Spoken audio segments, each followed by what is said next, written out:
Tiffany. Welcome back, or welcome if you've never been here before. Today I'm bringing you the birthday book tag. Oh my gosh, my content ebbs and flows in terms of consistency as well as the types of videos that I publish, but the birthday book tag is one that I have not missed since the start of this channel, and I cannot wait. I'm so thankful to be celebrating another birthday. I hope my voice isn't cracking. I'm just now getting in from going to see Miss Dita Von Teese here in Vegas. You will see that in an upcoming reading vlog. But oh my gosh, I'm still like in the glamour and glow of that show. The costumes, the set pieces, the fact that it's classic in terms of burlesque, but also modern in its inclusivity. Oh my gosh, I am still in that headspace. So forgive me. And if my voice is clacking in and out, that is why. I had to let her know that she was stepping on our necks. Anyway, there are 7 questions to this tag. This is going to be short and sweet, but I cannot wait to get into it. And if you have sent me a book for my birthday, thank you so much. I am currently filming a reading vlog right now, and I just keep opening packages and it's like kind of overwhelming. So I'm very, very thankful. Let's get into these questions. I'm going to be referring to my phone and they will be in the description box as well as the original creator of this tag. Let's get started. The first question is birthday cake. A book with a plot that seems cliche, but you adore it anyway.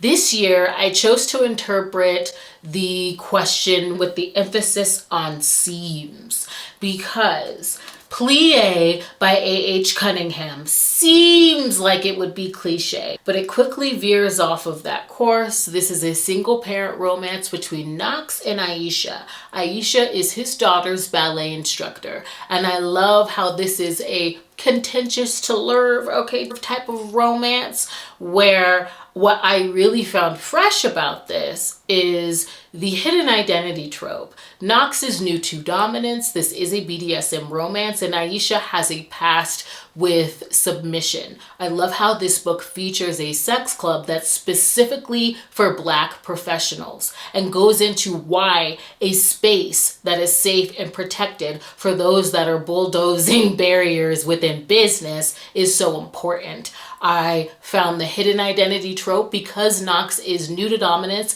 and he's aiming to learn, and Aisha is served as his instructor. They're doing this play masked. So while they're going tit for tat in the classroom in terms of Knox needling Aisha as to how she's running her small business, how she's instructing the kids in the day, by night, they are playing masked, and I loved that dynamic. This was a beautiful romance, and I cannot get over it. I have a few more for this question. I just had to. Let Your Hearts Be Light by Faye Quinn was also a book where I thought I knew what I was getting. This is featuring 2 single fathers, and I kind of loved the premise right off the jump, how this is set during the holidays, Christmas to be specific, and their families are sort of blended together through a holiday Christmas matchmaking program at their school. And what really kind of felt fresh with this one is that it's a grumpy sunshine pairing where Baxter can't stand Paxton. Okay, he even has this nickname for him, Bobblehead, because he's so sunshiny and he sees him to be fake. But he's making the effort for his son that has a crush on Paxton's daughter. And when he is thrust into these forced proximity of their festivities that they're doing throughout the holidays, he learns pretty quickly what's behind the veil and the mask of sunshine for Paxton. And I absolutely adored the mental health representation in this book that I could definitely speak to, and how this was a different take on sunshine and just how they heal, how Baxter shows up for him, and how their families are truly blended. I thought that this was so beautiful. I read the second in the series, which I believe you can read at any time of the year, and I hope there's another one next year. Thank you, Ava, for sending me this copy. I absolutely adored this romance. And my last for this question, this is the only one where I've picked 3 books, but I had to, is Spinning Silver by Naomi Novik. I really picked this for the winter atmosphere. It was the Once Upon a Readathon organized by the Hannah Blackwell. Oh my gosh, it just astounds me, all of the work that she put into that. I had so much fun. It was the Iceland's edition. And I thought that this was going to be another fantasy where we've got a impoverished, not like other girl situation that gets abducted and whisked away into the Fae realm, and there's an HEA. However, this was chilling and very fitting for the atmospheric and dark tone. This had Jewish history and tradition woven throughout, and I think what was not at all cliche was the way in which it is told through multiple POVs that switched through voice, but they aren't really noted. And so it took me a minute to get into the way that she was weaving together this story, and I could not get over it. What I ultimately loved about this is that it didn't matter if we were following a character that was the almighty and quite darkly depicted fae, the impoverished, or members of the royal court.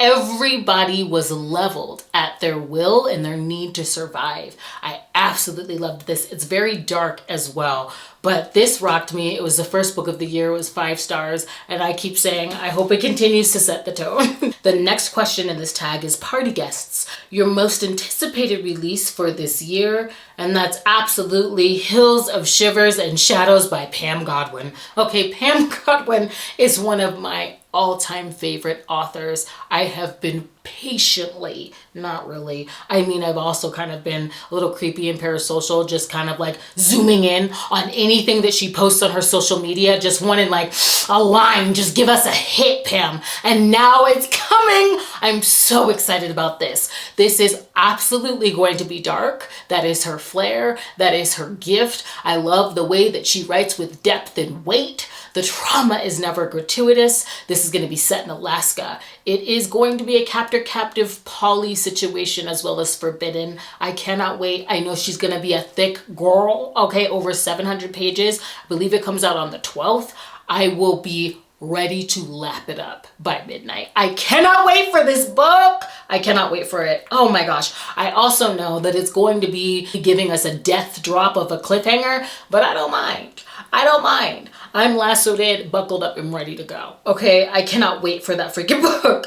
The third question within this tag is birthday presents, a book that surprised you with how much you loved it. And that is absolutely, had I chosen a different arbitrary number for my top books of the year, Bright Young Women by Jessica Knoll would have been on it. The reason why I was surprised at how much I love this book is because it's outside of my wheelhouse. I'm primarily a romance reader. This is it a murder mystery, thriller? And I do believe even within that classification or genre, if you will, it kind of would suffice for the first question as well, because it did kind of read like literary fiction, where it skillfully reads our society for filth when it comes to sexual violence against women.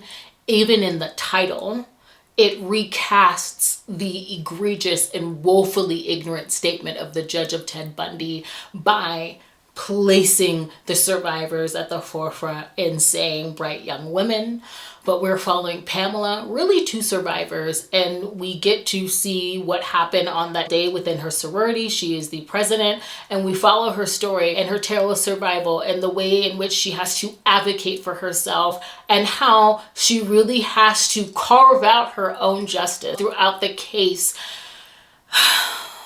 This book was so freaking good. The way that the mediocrity of men that carry out these atrocities and yet are glorified and glamorized within our society when it comes to the obsession with the serial killers, and also highlights the mediocrity of the men within positions of power within our criminal justice system. This was absolutely smart. It was cutting. It was hard to read. It was beautiful. And it was the second to last read for me in 2023. And I absolutely adored it. I rated it 5 stars. I still can't stop thinking about this book.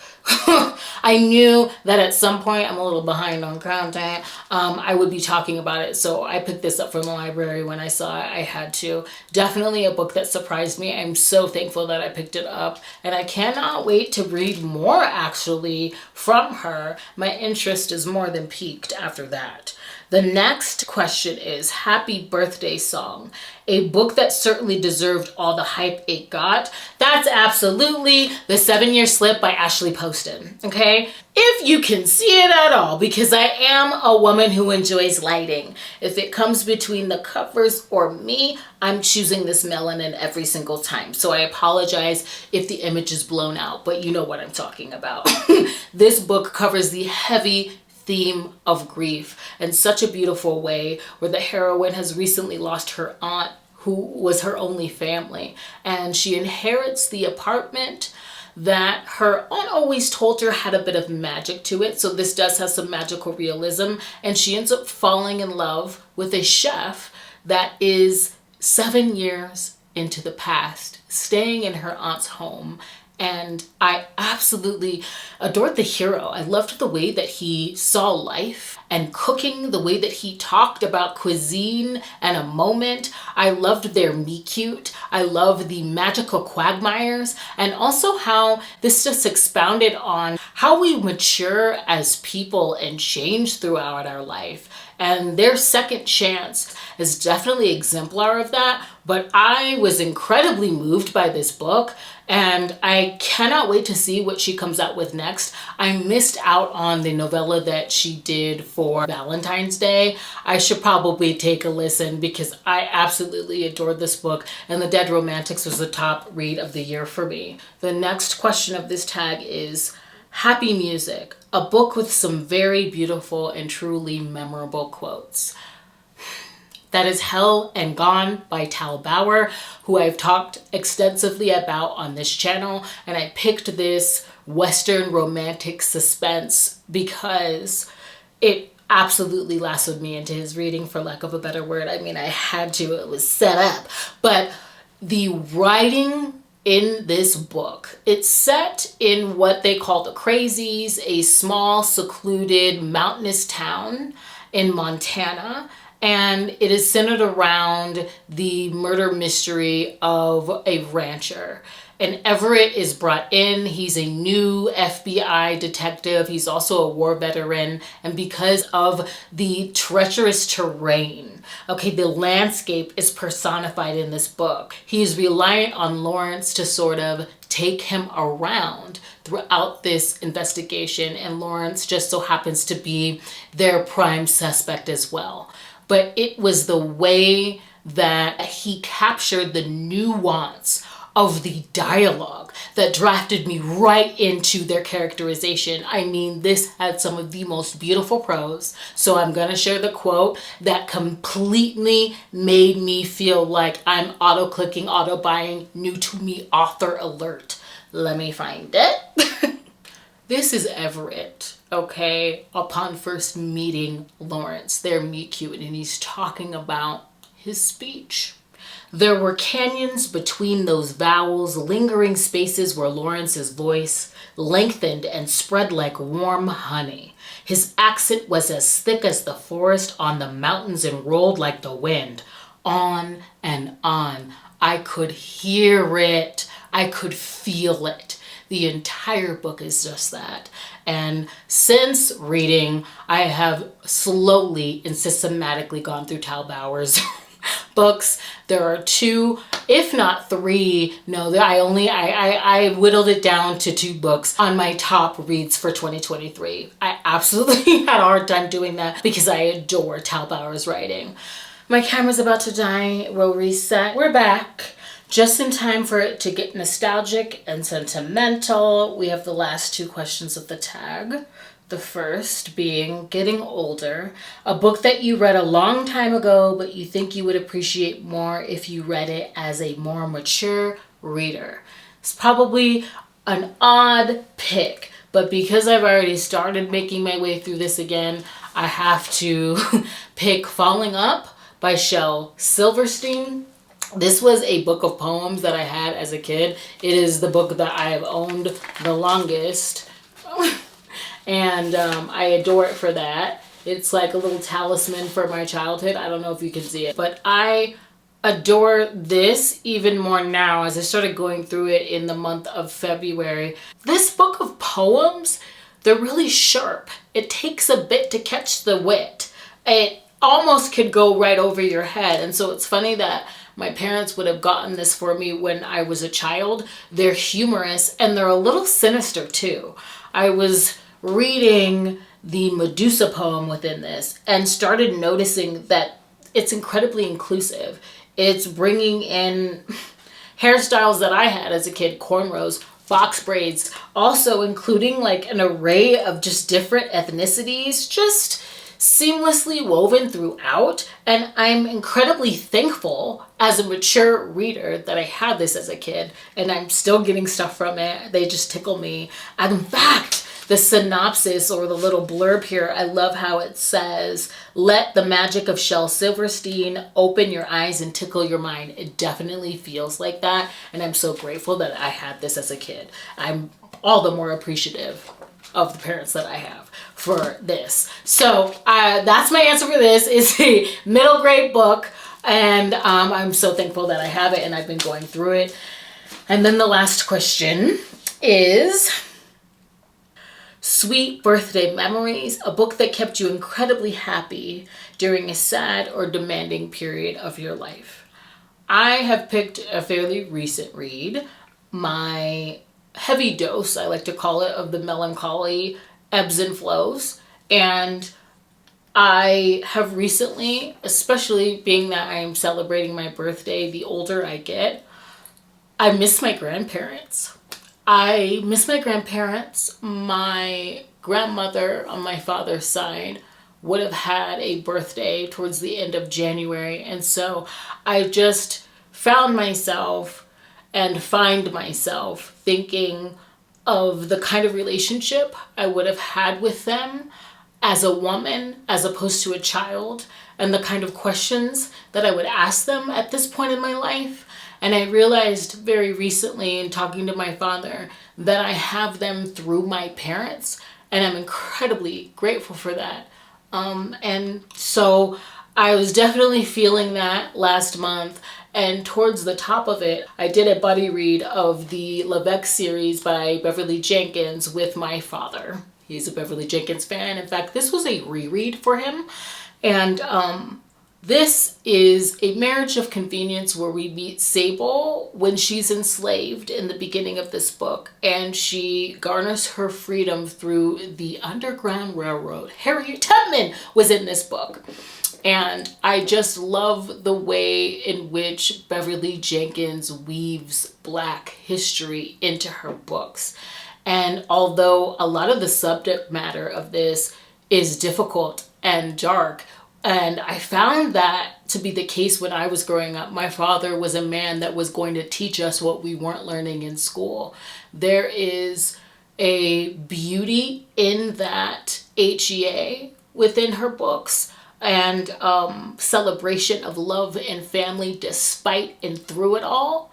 But within this romance between Sable and Raymond, who was a major, she ends up getting placed in a contraband camp, and later they're placed in a marriage of convenience. It's set in New Orleans. I just loved the comedic and found family moments in this. But what really made me joyful, although heavy in theme, one of the side characters in this book is a young boy, and I love how she ushers in the history of children that were freed. And this young boy garnered his freedom by escaping and has been tasked with taking care of his younger sisters.